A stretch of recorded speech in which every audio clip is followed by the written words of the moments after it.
How to have periodic partnership conversations to better your partnership agreements. Now, part of being in a business partnership is that it is indeed a partnership. It's multi-person. That is the nature of being partners. You're working together on something.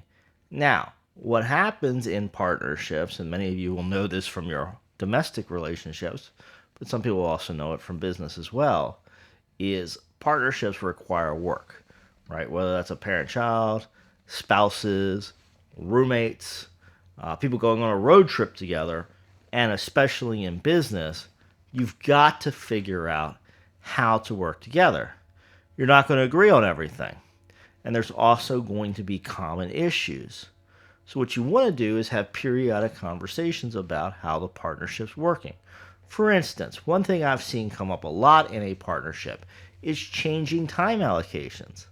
I've seen a lot of partnerships where everybody jumps in, everybody's working really hard on it first, and then over time things evolve and maybe one partner's working full time and another partner's working half time or less.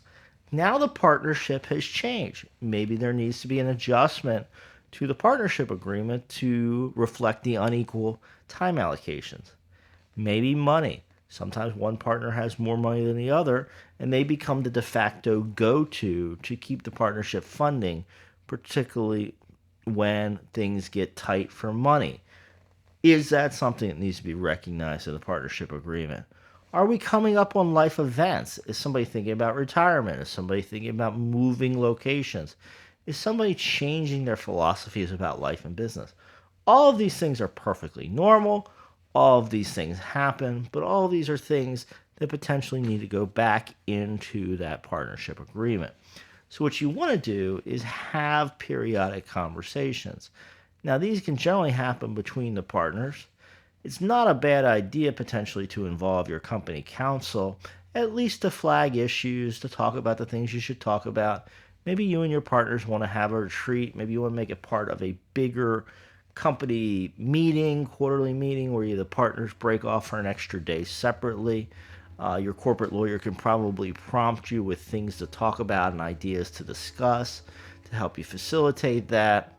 And then, of course, if there are changes that are needed to the partnership agreement or partnership documents or fundamental understandings, you can go back to your corporate lawyer who can then incorporate those into your documents. So there's a lot of things to think about here, a lot of pieces. I encourage you to think about revisiting your partnership agreement. A lot of people let them sit either in a dusty drawer for older partnerships or sit on a file on a computer for newer partnerships. And they just sit there until there's a problem. And the time to be revisiting your partnership agreement is before there's a problem.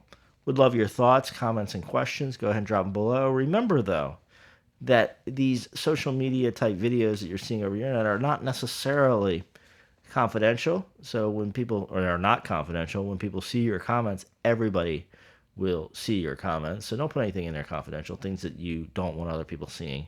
For those issues, reach out directly to a lawyer that you're working with, someone licensed in your jurisdiction. For broad comments, public facing stuff, feel free to drop them below. Love to see them. Sometimes we get video ideas from there. I hope you subscribe to the channel. Would love to see you for another video again soon.